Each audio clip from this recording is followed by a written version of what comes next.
Hello दोस्तों, नमस्कार। आप सभी का फिर से स्वागत है हमारे नए और इंटरेस्टिंग वीडियो में, जिसमें आज हम फिर से रिवीजन करने वाले हैं लेक्चर नंबर 3, जिसमें आज पढ़ेंगे पृथ्वी यानी कि अर्थ के इंटीरियर पार्ट के बारे में और प्लेट टेक्टोनिक्स के बारे में। तो चलिए विदाउट एनी फर्दर डिले हम स्टार्ट करते हैं आज के इस सेशन को। और ये पूरा सेशन रहने वाला है हिंदी में, ठीक है।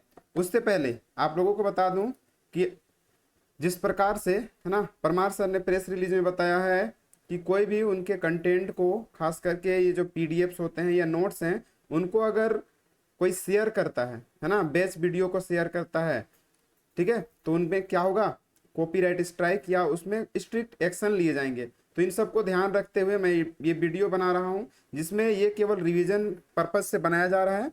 किसी भी तरह का पीडीएफ का डिमांड ना करें, आप इस वीडियो को देखें, सीखें, है ना। चलिए, तो किसी तरह क्वेरी है कमेंट में जरूर लिखें। तो जैसा कि मैंने बताया, आज हम लोग पढ़ने वाले हैं पृथ्वी का आंतरिक भाग और प्लेट विवर्तनिक, है ना, किस तरीके से प्लेटें मूव करती है, उन सब के बारे में। तो पृथ्वी के आंतरिक भाग के बारे में जानने के लिए हम लोगों के पास, है ना, कितने सोर्स हैं? दो सोर्स हैं। एक होता है अप्रत्यक्ष यानी कि इनडायरेक्ट सोर्स, एक होता है प्रत्यक्ष जो होता है डायरेक्ट सोर्स, है ना। तो ये इनडायरेक्ट, ये डायरेक्ट, यानी कि प्रत्यक्ष और अप्रत्यक्ष, ठीक है। तो सबसे पहले यहाँ देखते हैं, जैसे टेम्परेचर, उल्कापिंड और भूकंप की मदद से हम जान सकते हैं कि, है ना, आंतरिक भाग कैसा हो सकता है। लेकिन वही प्रत्यक्ष रूप से अगर आपको जानना है कि सही में अर्थ के अंडर, है ना, किस तरीके से चीजें हैं, तो यहाँ पे ज्वालामुखी के निकलने वाला लावा का अध्ययन करके, है ना, मैग्मा यहाँ पे है, इसको हम अध्ययन करके जान सकते हैं। चट्टाने, इनका अध्ययन के जरिए हम जान सकते हैं कि पृथ्वी के अंदर में किस तरीके से संरचनाएं हैं। तो ये यही वो जगह है जहाँ पे आप रहते हैं, ठीक है। ये है समंदर, ठीक है। तो जहाँ पे हम रहते हैं उस प्लेट को क्या कहते हैं? कॉन्टिनेंटल क्रस्ट कहते हैं, है ना। कॉन्टिनेंटल क्रस्ट यानी कि महाद्वीपीय भूपर पट्टी। और ई जो है समुंदर के जस्ट नीचे, इसको कहते हैं ओशियनिक क्रस्ट, याद रहेगा। तो चलिए, है ना, इसके जस्ट नीचे आता है लिथोस्फीयर। तो यहाँ पे पृथ्वी की आंतरिक परतों के बारे में अगर हम जाने, तो पृथ्वी के आंतरिक भाग 3 अलग अलग पार्ट से मिलकर बना हुआ है। सबसे ऊपरी जो भाग होता है जिसे क्रस्ट कहा जाता है, क्या कहा जाता है? क्रस्ट, जिसमें हम रहते हैं, यानी कि भूपर पट्टी। दूसरा भाग होता है मेंटल, ठीक है। ये मेंटल वो पागल वाला नहीं है ना, ये पृथ्वी का आंतरिक पार्ट है, ठीक है, ये मेंटल। और इसके बाद आता है आपका कोर, जो 2 हिस्सों में विभाजित है। तो चलिए शुरू करते हैं और आज समझते हैं सबसे पहले पृथ्वी के भूपर पट्टी के बारे में, यानी कि जिसमें हम रहते हैं या समंदर है। तो ये 2 भागों में बांटा गया है। पहला है महाद्वीपीय भूपर पट्टी और दूसरा है महासागरीय भूपर पट्टी। अब दोनों में इससे बहुत सारे क्वेश्चन बनते हैं, ठीक है। तो ध्यान देने वाली बात है, यह पृथ्वी की सबसे बाहरी और स्थलीय परत है जो महाद्वीपों और महाद्वीपीय शेल्फों का निर्माण करती है, ठीक है। इससे क्या होता है, पृथ्वी का जो है बाहरी भाग बनता है, स्थलीय भाग, ठीक है। और ये मोटी होती है कितना? 30 किलोमीटर। और ये क्या होता है? हल्का होता है, यानी कि हल्का समझ रहे हैं ना, इंग्लिश में लाइटर कहते हैं, है ना। और ग्रेनाइटिक रॉक से बना होता है, वेरी वेरी इंपॉर्टेंट, इसको याद रखना है ना। तो महाद्वीपीय परत भूपरपट्टी जो होता है वो ग्रेनाइटिक चट्टानों से बना होता है, याद रखना है। नीचे आगे अगर हम बढ़ें महासागरीय भूपरपट्टी के बारे में, तो आप सभी यहाँ देख रहे हैं, यह पृथ्वी की सतह का जलीय भाग है। तो पृथ्वी की सतह का जलीय भाग क्या कहलाता है? महासागरीय भूपरपट्टी, जो महासागर के नीचे स्थित है ना। और वो क्या होता है? ठोस परत। यह पतली होती है, मात्र 5 किलोमीटर, है ना। और ये सघन होती है, सघन मतलब ज्यादा डेंसिटी होगा, है ना, डेंसर होगा, डेंसर मतलब घना, ठीक है। तो ये ज्यादा डेंसर होता है और ये बासाल्टिक चट्टानों से बना होता है। तो यहाँ पे 2 चीज आपको एकदम अभी के अभी याद कर लेना है। पहला, ग्रेनाइटिक रॉक से बना होता है, हाँ, महाद्वीपीय भूपरपट्टी, और महासागरीय भूपरपट्टी बासाल्टिक चट्टानों से। ठीक है, यहाँ तक क्लियर है। अब आगे देखिए, आगे यहाँ पे देखते हैं कि भूपर पट्टी है ना जो बनी हुई है, तो उसमें अलग अलग चीजों का परसेंटेज अलग अलग है। तो सबसे ज्यादा मात्रा में पाया जाता है आपका ऑक्सीजन, जिसका परसेंटेज है 46.6%। सिलिकॉन का प्रतिशत कितना है, तो 27.8%। ठीक है, ये दोनों क्या है, नॉन मेटल है। क्या है, नॉन मेटल, यानी कि नॉन मेटल समझते हैं ना, अधातु। ठीक है, aluminium, iron, calcium, sodium, potassium, magnesium और अन्य, ये सभी का परसेंटेज यहाँ पे दिया हुआ है ना। तो एल्युमिनियम सबसे ज्यादा मात्रा में पाए जाने वाला धातु, और अधातु ऑक्सीजन, याद रहेगा। तो पृथ्वी की भूपर पट्टी में सबसे प्रचुर मात्रा में पाई जाने वाली धातु है एल्यूमिनियम। देखिए यहाँ पे धातु, क्या पूछा है क्वेश्चन, धातु, याद रखने का है ना। तो पृथ्वी की भूपर पट्टी में सबसे ज्यादा क्या पाया जाता है, एल्युमिनियम।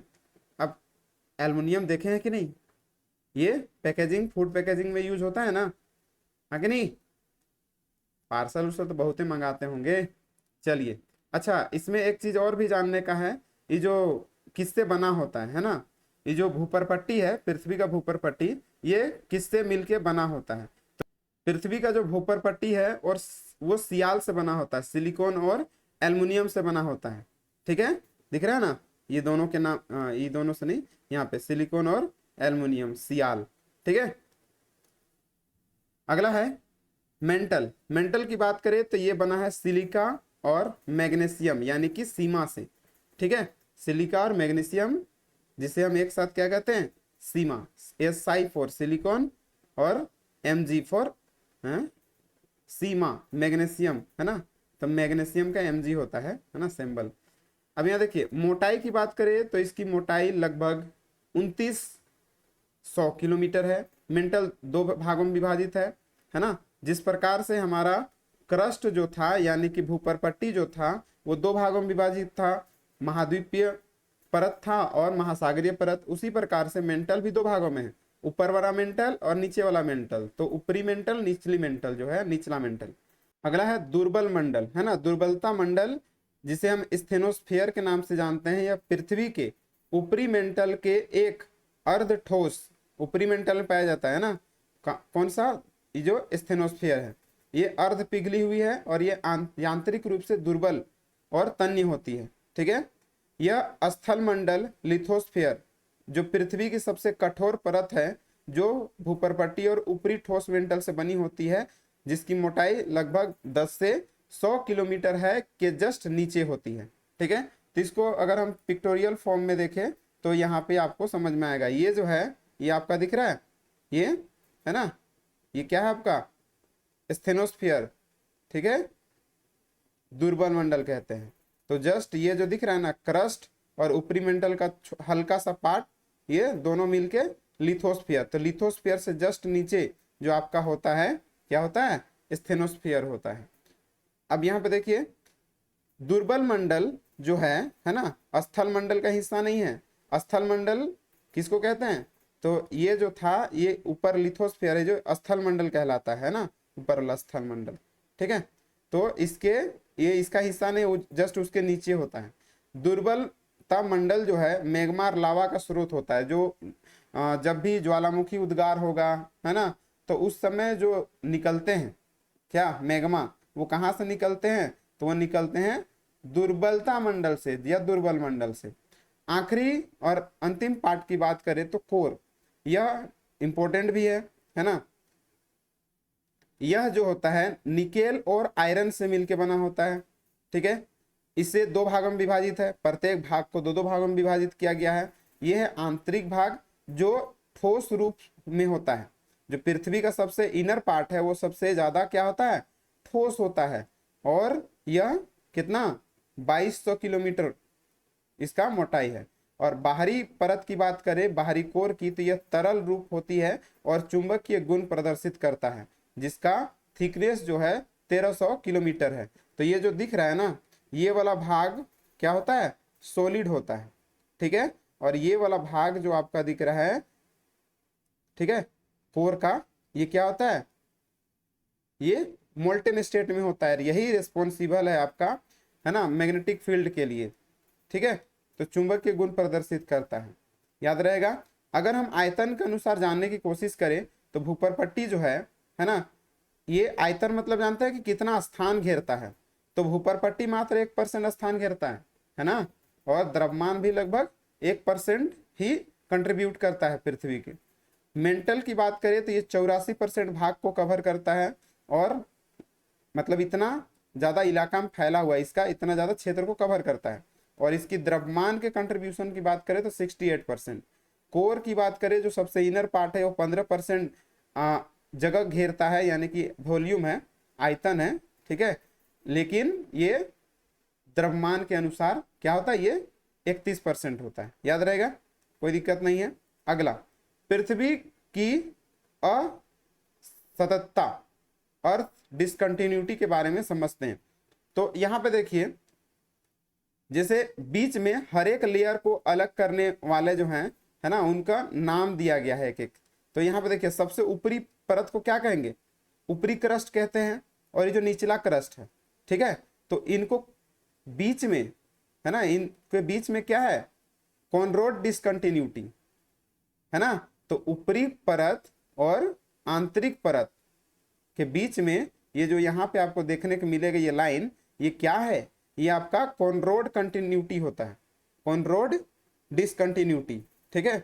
अब ये हिंदी में नहीं है तो नहीं कह सकता हूँ कि शुद्ध हिंदी में यही नाम ही होता है, कॉनरोड डिसकंटिन्यूटी, ठीक है, कॉनरोड डिसकंटिन्यूटी। अब ये देखो, ये तो दोनों क्रस्ट का पार्ट था, ठीक है, यानी कि भूपरपट्टी का। अब यहाँ पे देखिए, ये अपर मेंटल है, हाँ कि नहीं, अपर मेंटल है, और ये वाला पार्ट आपका क्या है, इनर आपका भूपरपट्टी। तो इन दोनों के बीच में ये वाला जो पार्ट है ना, ये होता है आपका मोहो, ठीक है, मोहो डिसकंटिन्यूटी। इसके आगे अगर हम बढ़े, ठीक है, जस्ट इसके नीचे बढ़े, तो ये आपका आंतरिक मेंटल हो गया और ये ऊपरी मेंटल हो गया। तो इन दोनों के बीच में जो डिसकंटिन्यूटी है इसको रेपिटी कहते हैं। क्या कहते हैं, रेपिटी, ठीक है, रेपिटी, याद रहेगा।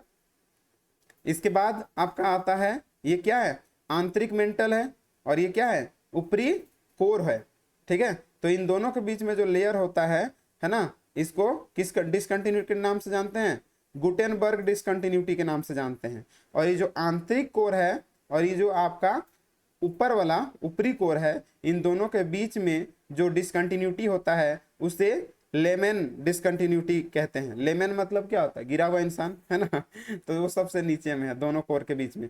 अच्छा, याद कैसे करेंगे, है ना, तो याद करने का तरीका सिंपल है ना। देखिए, सबसे पहले तो बीच बीच वाला याद करिए कि है ना, कि ये जो कोर है, ठीक है, आपका क्रस्ट है, यानी कि भूपरपट्टी है, और ये वाला भाग आपका हो गया मेंटल। तो ये दोनों के बीच में जो लेयर है उसको बोलते हैं हम, क्या बोलते हैं, महो, ठीक है। और यहाँ पे देखिए, ये जो इसके बाद अगला ये वाला है ना, आपका मेंटल और कोर के बीच में क्या है, तो गुटेनबर्ग, याद रहेगा, महो गुटेनबर्ग, दो ठो याद हो गया। अब देखिए, अगर हम बात करें दोनों ऊपर और नीचे वाले भूपरपट्टी के बीच का, तो है कॉनरोड। ऊपर और नीचे वाले मेंटल के बीच का रेपिटी, है ना, और ऊपर और नीचे कोर का, है ना, क्या होता है आपका लेमेन डिसकंटिन्यूटी, याद रहेगा। और अगर नहीं रहे तो नीचे ट्रिक है, कोई मुझे रेड गुलाब ला दो, है ना, तो इसको कैसे याद रखेंगे, कोई, है ना, मुझे रेड गुलाब ला दो, है ना, तो इसको कैसे लिखेंगे, कोई मुझे रेड, है ना, गुलाब, लिखा नहीं रहा है जी, हाँ, गुलाब ला दो, ठीक है, एली। तो इस प्रकार से अलग अलग 5 यहाँ पे 1 2 3 4 5 आपको याद हो जाएंगे, ठीक है। अगला देखिए, अगर हम बात करें फोर्स ऑफ ड्रिफ्टिंग की, है ना, तो प्लेट विवर्तनिकी सिद्धांत ये क्या है, फोर्स ऑफ ड्रिफ्टिंग, है ना। तो ये सिद्धांत जो है 1967 में मैकेंजी और पार्कर, दो साइंटिस्ट हुए, इन्होंने दिया था। यह सिद्धांत बताता है कि पृथ्वी का जो स्थल मंडल बड़ी कठोर और प्लेटों में विभाजित है, बड़ी और कठोर प्लेटों में विभाजित है, जो एक दूसरे को एक साथ गति और अंतः क्रिया करती है, मतलब ये मूव होते हैं। तो प्लेटें किस प्रकार से मूव होते हैं, उसके कारण क्या क्या घटनाएं होती हैं, उन सब के बारे में। तो क्या है सिद्धांत, पृथ्वी का जो स्थल मंडल है वो क्या है, वो कठोर और बड़ी है ना, जो एक दूसरे को एक साथ गति और अंतक्रिया करती है, जिससे विभिन्न भूवैज्ञानिक घटनाएं उत्पन्न होती है।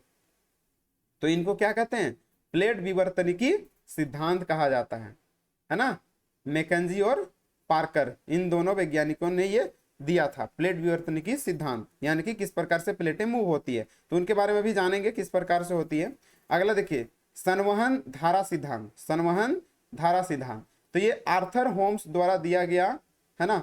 होम्स ने दिया कि संवहन धाराएं मेंटल से होकर उसी तरफ प्रवाहित होती है जिस तरह गर्म हवाएं एक कमरे में घुसती है। इस प्रक्रिया में पृथ्वी की सतह को मौलिक रूप से नया आकार देती है। तो संवहन धाराएं सिद्धांत जो है ये आर्थर होम्स के द्वारा दिया गया है। इन्होंने बताया कि संवहन धाराएं जो होती है मेंटल से होकर उसी तरह प्रवाहित होती है जिस तरह गर्म हवा एक कमरे में घुसती है। तो यहाँ पे इसके रिलेटेड अभी और भी चीजें हैं जिसको देखते हैं प्लेट विवर्तनिकी सिद्धांत में। तो यहाँ पे रुकिए, 1 मिनट रुकिएगा।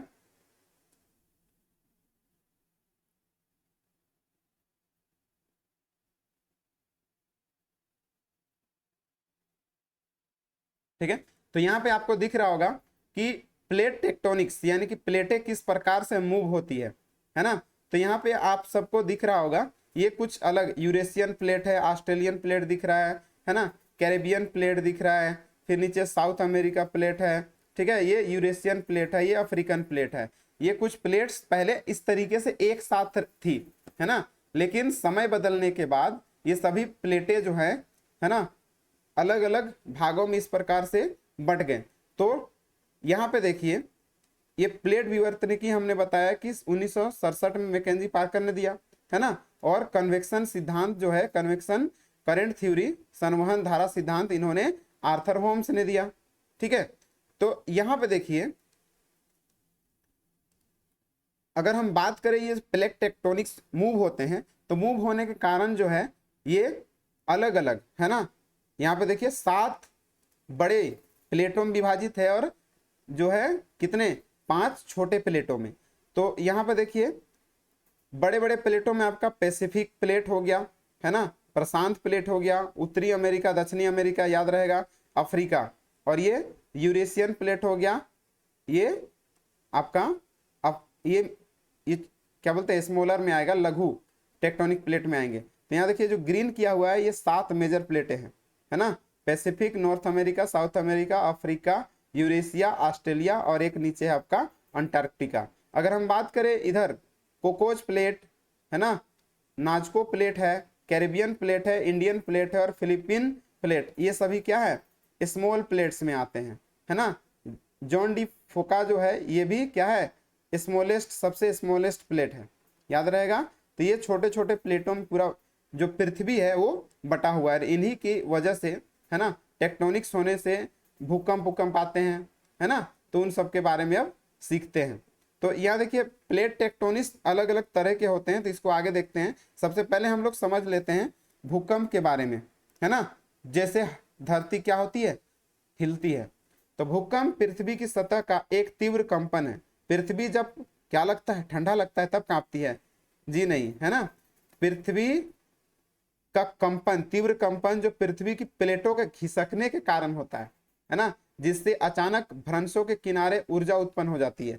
भ्रंश मतलब होता है घाटी या दरारें, है ना, उसके अगल बगल क्या होती है, किनारों में ऊर्जा मुक्त होती है, जो तरंगों, जिन्हें भूकंप तरंग भी कहा जाता है, ये उत्पन्न होते हैं। ठीक है, तो ये जो भूकंप तरंगे हैं, ये एक होता है ऊपरी केंद्र और एक होता है अव केंद्र।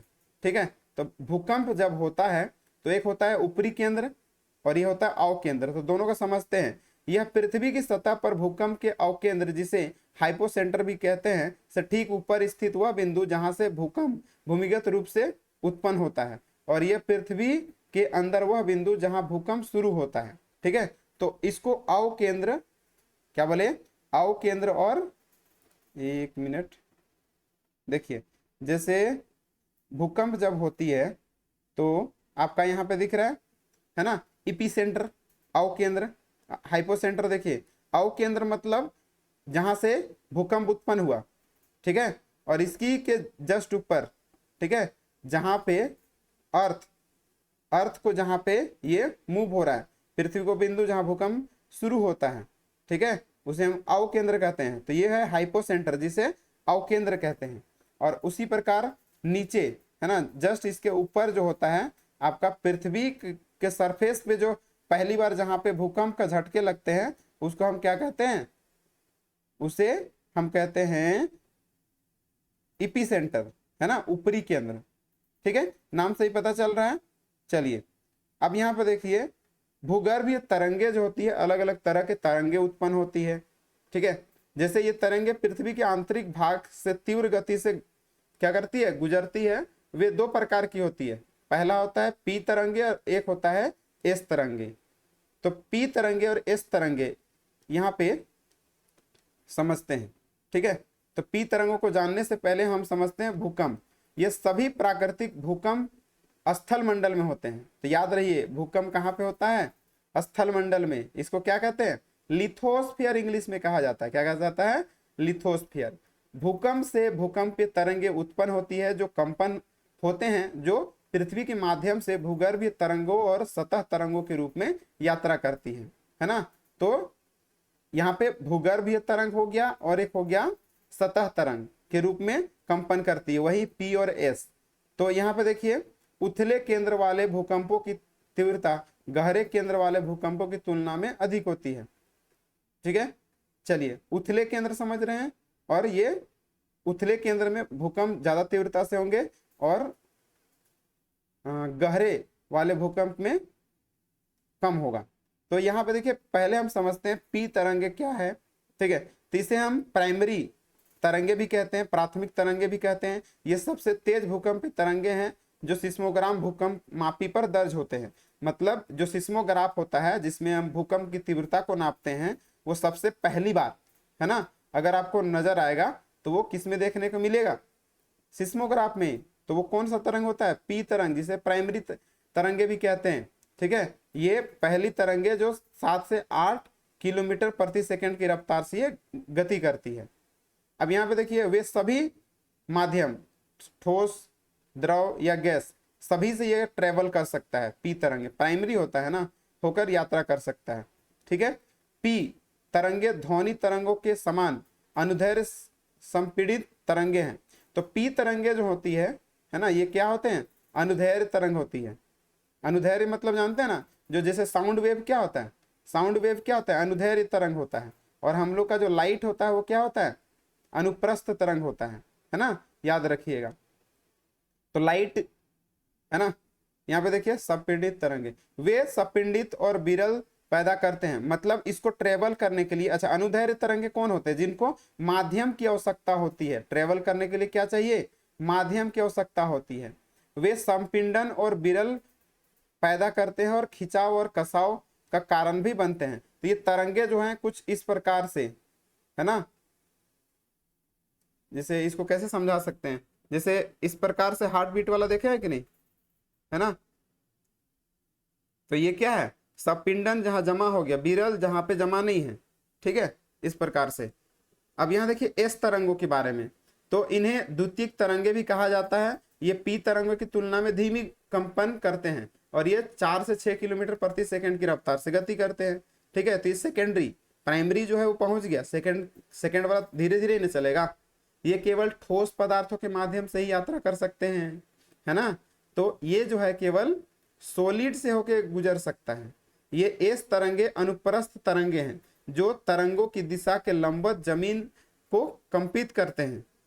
तरंगों की दिशा के लंबवत जमीन को कंपन करते हैं, है ना। ये शिखर और गर्त का निर्माण करते हैं। शिखर और गर्त इस प्रकार से, ठीक है, जो वेव है इस प्रकार से चलते हैं, इसे क्या कहते हैं? ये शिखर और ये गर्त, याद रहेगा, ऐसा देखे है ना। ठीक है, शिखर और गर्त याद रहेगा। अब देखिए सतही तरंगे क्या होती है। ये भूगर्भीय तरंगे सतह की चट्टानों के संपर्क में आती है, तो वे सतही तरंगों का निर्माण करती हैं। तो ये जो आपके भूगर्भीय तरंगे थे एस और पी, ये जैसे ही, है ना, जैसे ही सतह पे, है ना, किस पे, चट्टानों के संपर्क में आएंगे तो कंपन उत्पन्न करेंगे ये अधिक विनाशकारी प्रकृति में होते हैं, मतलब इनसे ज्यादा नुकसान होता है सतह तरंगों से। ये रेलवे तरंगे, लव तरंगे, है ना, इसे रिले कहते हैं ना, रिले तरंग या लव तरंग कहते हैं, सतही तरंगों का एक प्रकार है। तो ये लव तरंगे सतही तरंगों का प्रकार है। तो लव में जो पड़ गया क्या होगा, ज्यादा विनाश होता है ना उसका, तो लव तरंगे कहते हैं इसको, ठीक है। वे सिस्मोग्राफ पर रिकॉर्ड होने वाली अंतिम तरंगे हैं। तो सबसे स्लो मोशन में आता है, देर से ही सही क्या बोलते हैं, दुरुस्त आएंगे, है ना। तो ये वही है लव वेव, है ना, प्यार में पड़ जाओगे ज्यादा विनाश होगा। ये कौन होते हैं, सतही तरंगे होते हैं, सिस्मोग्राफ पे सबसे लास्ट में रिकॉर्ड किए जाते हैं। चलिए अब यहाँ पे आपको समझ में आ गया। तो यहाँ पे देखिए ये जो ट्रेवल कर रहा है ये कौन सा, ये देखिए ये ट्रेवल कर रहा है जो लिक्विड, है ना, बीच में हम सभी जानते हैं कि ये कोर का जो आंतरिक हिस्सा होता है वो क्या होता है, मोल्टेन स्टेट में भी, है ना, यहाँ पे भी लिक्विड से भी गुजर सकता है। तो ये कौन सा तरंग होता है, ये आपका प्राइमरी पी वेव होता है, जो केवल सॉलिड पार्ट से गुजर जाएगा उसको क्या कहेंगे हम, एस वेव कहेंगे, और सतह पे पहुंचने के बाद जो कंपन उत्पन्न करेगा सतही तरंगे कहेंगे। तो यहाँ पे देखिए इनके बीच में जो डिस्टेंस यहाँ पे कितना क्रिएट हो रहा है, 103 से लेके 150 डिग्री, ठीक है, इतना गैप होता है। चलिए इसको देखेंगे आगे। अब यहाँ देखिए कोर, सॉलिड, लिक्विड, इस तरह कोर जो होता है लिक्विड होता है, बताए थे कि ये आंतरिक भाग सॉलिड होता है, जस्ट इसके ऊपर लिक्विड स्टेट में होता है कोर, अभी थोड़ा देर पहले पढ़े थे। और ये लगभग कितना 103 से 103 के बीच में यहाँ पे, तो ये एस वेव है, सेकेंडरी वेव, ठीक है, सेकेंडरी वेव जो लिक्विड से होकर गुजरेंगे नहीं, ठीक है। चलिए तो ये है सिस्मोग्राफ जिसमें आपका रीडिंग होता है। तो भूकंप मापने का सिस्मोग्राफ क्या है, तो इसमें हम भूकंप को नापते हैं। सिस्मोग्राफ एक ऐसा उपकरण है जो भूकंपों के परिणाम स्वरूप पृथ्वी से होकर गुजरने वाली भूकंप तरंगों को मापता है या दर्ज करता है। तो सिस्मोग्राफ को हम भूकंप मापी कहते हैं, जिससे हम भूकंप का तीव्रता को मेजर कर पाते हैं।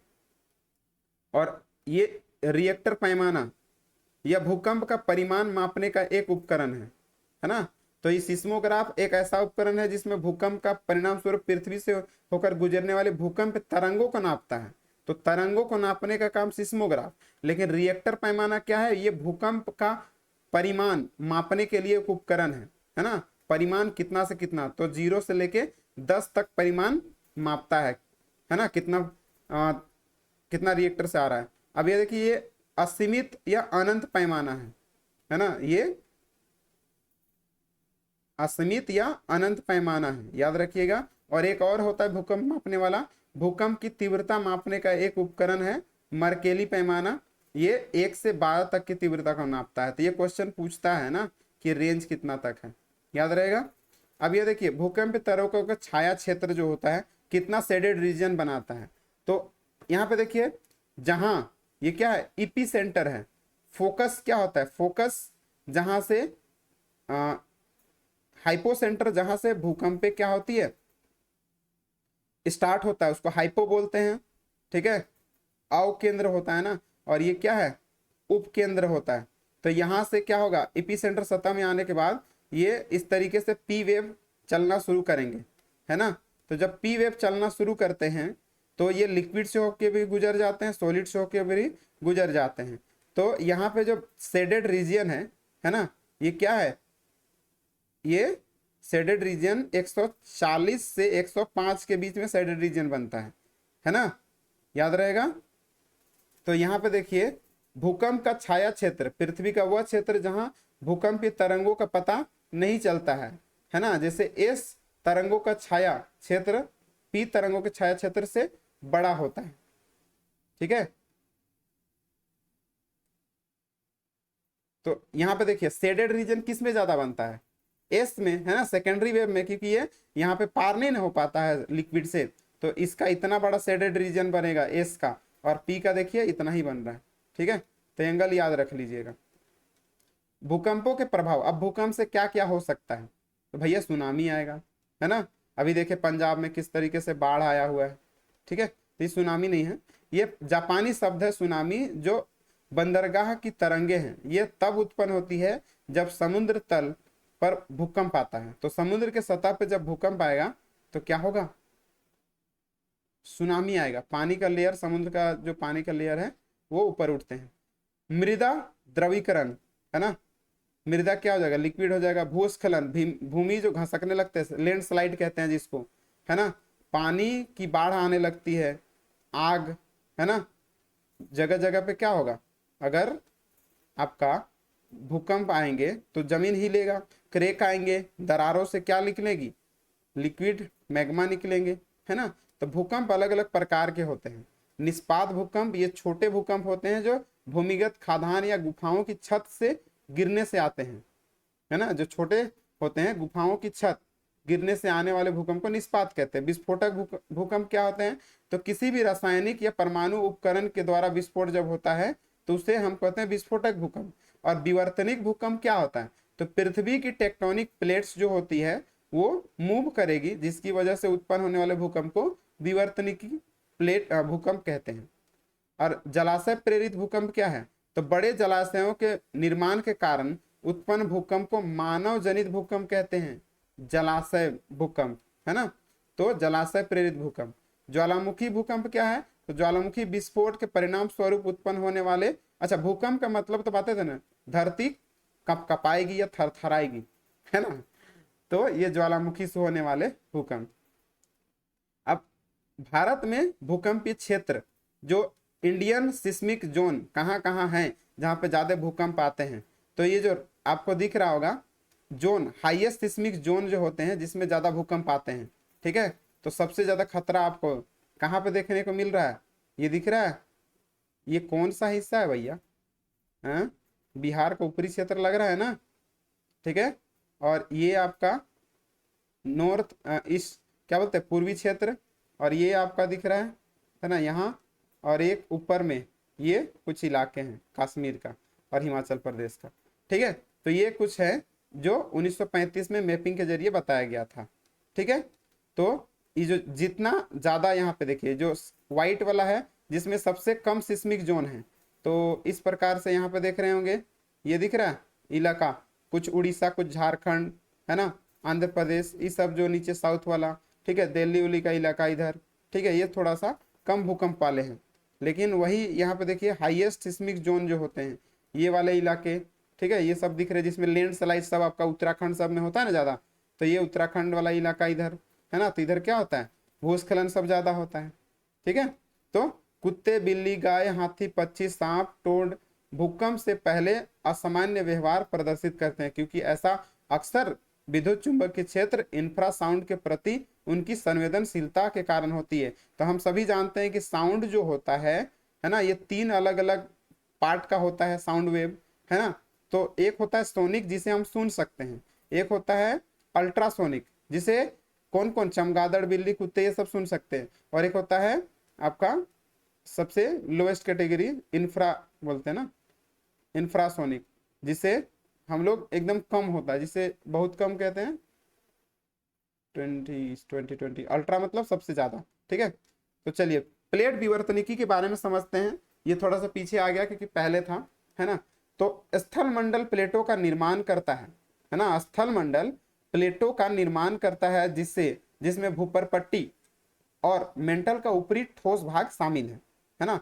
मेंटल का जो ऊपरी भाग है वो इसमें शामिल है। इसमें कुल 7 प्रमुख और कुछ छोटी छोटी प्लेटें शामिल है जो पहले मैंने बताया, है ना, प्रशांत प्लेट, उत्तरी अमेरिका, दक्षिणी America, Africa, Antarctica, Eurasia, Australia, है ना। और इसमें छोटी में आपका कोकोज प्लेट, नाजका प्लेट, भारतीय प्लेट, कैरेबियन प्लेट और फिलीपींस प्लेट जो है, ये सभी को आपको याद रखना है ना। मेजर वाले याद हो जाएंगे आपको, और ये छोटे वाले भी, जैसे इंडिया जो है छोटे विवर्तनिक प्लेटों में आता है। तो हम सभी जानते हैं कि जो प्लेटें होती हैं जो मूव होती है, ये कितने तरीके से मूव होती है, तो प्लेट जो होती है अर्थ का वो 3 अलग अलग तरीके से मूव होता है। पहला आपको यहाँ पे दिख रहा है ये स्थल मंडल जिसे लिथोस्फीयर कहते हैं, है ना, तो जिसके ऊपर हम लोग हैं। तो जब ये दोनों प्लेटें एक दूसरे से दूर जाएंगे, जब एक दूसरे से दूर जाएंगे तो नीचे का मैग्मा बाहर आएगा, है ना। तो इसे हम क्या कहते हैं, अपसारी प्लेट्स कहते हैं, है ना, डाइवर्जेंट प्लेट बाउंड्री, ठीक है। अपसारी, याद हो गया, जब दो प्लेटें एक दूसरे से दूर चली जाएंगी, अपसारी, सॉरी सॉरी है ना, अब सॉरी हम दूर चले जा रहे हैं, अब सॉरी है ना, अपसारी याद रखना है ऐसे। अगला देखिएगा, दूसरा है आपका, है ना, कन्वर्जेंट प्लेट, जब दो प्लेटें एक दूसरे के नजदीक आएंगी, हौले हौले, है ना, थोड़ा करीब आइए, तो वही जब प्लेटें नजदीक आएंगी तो क्या होगा, ऐसा तब होता है जब प्लेटें आपस में टकराती है। तो जब प्लेटें एक दूसरे के नीचे धंस, एक प्लेट क्या होता है नीचे धंस जाएगा, एक ऊपर, तो जब इस प्रकार से होगा तो नीचे वाला क्या होगा, ये प्लेटें डिस्ट्रक्ट होगा, है ना, विनाश होगा इसका। ये लिक्विड लिथोस्फीयर जो होता है मोल्टेन स्टेट में होता है, तो ये प्लेट जब नीचे चला जाएगा तो ये क्या हो जाएगा, मोल्टेन स्टेट में बदल जाएगा। तो ये क्या होता है, जिससे निम्न स्खलन क्षेत्र बन जाता है जो संभवतः भूपर पट्टी को नष्ट कर देता है ना। तो ये तब होती है अभिसारी, है ना, अभी सॉरी बोल रहे हैं नजदीक आ जाओ, अभी सॉरी बोल रहे हैं नजदीक आ जाओ, तो ये प्लेटें आपस में टकराते हैं जिससे एक प्लेट दूसरे प्लेट नीचे धंस जाती है, जिससे, है ना, निम्न स्खलन क्षेत्र बन जाता है जो संभवतः भूपर पट्टी को नष्ट कर देता है। तो ये क्या होता है, ये होता है डिस्ट्रक्टिव टाइप, विनाशकारी, है ना। लेकिन ये क्या होता है, कंस्ट्रक्टिव टाइप, यानी कि निर्माणकारी, ये बनाता है ना। लावा जब बाहर निकलेगा तो भूपर पट्टी का निर्माण करेगा ना जी, ऊपर में निर्माण करेगा, लेकिन ये क्या करता है, विनाश, ठीक है। जब करीब आओगे तो क्या होगा भैया, विनाश ही ना होगा, है ना। दूर जाओगे तो क्या होगा, आपके चरित्र का निर्माण होगा, याद रहेगा। रूपांतरण की बात करें, है ना, जब दो प्लेटें क्या करेगी, इस प्रकार से आगे पीछे होगी, क्या होगी, आगे पीछे, हाथ को जैसे हम लोग रब करते हैं ना वैसे, तो रूपांतरण भ्रंश क्षेत्र, यह प्लेट सीमा जहां प्लेटें क्षैतिज रूप से एक दूसरे को पार कर गुजरती है, इस प्रकार से एक इधर, है ना, मतलब ये क्या कहेंगे इसको, ब्रेकअप वाले है ना ये दूसरी तरफ जा रहे हैं, मुंह मोड़ दिया है, तुम्हारे तरफ कौन जाएगा, इस प्रकार से। तो जब इस प्रकार से हो तो भूपर पट्टी क्या हो जाती है, ना ही नष्ट होती है ना ही भूपर पट्टी बनती है, तो ना बनेंगे ना बिगड़ेंगे, बस अपने काम से मतलब रखेंगे, याद रहेगा। तो ये दिख रहा है दरारें, है ना, भूकंप, याद हो गया। चलिए रिवीजन सेशन यहाँ पे, अच्छा आगे और भी है, आग की अंगूठी जो है ना, रिंग ऑफ फायर, ये दिख रहा है, ये जो रिंग ऑफ फायर है ये वो जोन होते हैं जहां पे ज्यादा मात्रा में आपके भूकंप या ज्वालामुखी देखने को मिलेगा। तो ये यूरेशियन प्लेट इस प्रकार से इधर है, ये नॉर्थ अमेरिकन प्लेट है, यहाँ पे ये आपको दिख रहा है ना, कार्डोमेक टेंगो ट्रेंच जो है, इस प्रकार से ये जो रिंग ऑफ फायर बनता है ना, ये डेम्पो, कराटे, सेमोरो, फिलीपींस प्लेट, है ना, इस प्रकार से जापान, जो भी इन जोन में है इन जगहों पे क्या होती है, भूकंप पे ज्यादा आती है, ठीक है।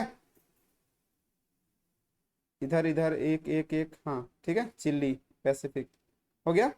तो यहाँ पे देखिए ये प्लेट विवर्तनिकी का परिणाम है, ये प्रशांत महासागर के आसपास घोड़े की नाल के आकार का क्षेत्र है। तो ये जो एरिया बनता है ये क्या है आपका, घोड़े के नाल के आकार का भूकंप और ज्वालामुखी दृष्टि से अत्यधिक संवेदनशील क्षेत्र है, मतलब इन सब में जो है ज्यादा मात्रा में आपको ज्वालामुखी उद्गार देखने को मिलेंगे और भूकंप देखने को मिलेगा। तो आप सभी जानते हैं जापान को भूकंपों का शहर कहा जाता है ना, लेकिन फिर भी बहुत ज्यादा तरक्की में है, क्यों, क्योंकि वहां पे हर एक इंसान एक दूसरे का कभी क्या करता है, बुराई नहीं करता है, बल्कि अपने काम से काम रखते हैं और किसी भी काम को किसी दूसरे पे नहीं छोड़ा जाता है ना। परमाणु बम गिरने के बावजूद जब सोचे वो देश इतना डेवलप कर सकता है, तो हमारे यहाँ इंडिया में क्यों नहीं हो सकता है ना। बस यही है कि कुछ लोग आते हैं, है ना, जैसे मैं मदद करना चाह रहा हूँ, पढ़ाना चाह रहा हूँ, सिखाना चाह रहा हूँ, हिंदी वाले दोस्तों को दिक्कत होती है, फिर भी कुछ कुछ होते हैं।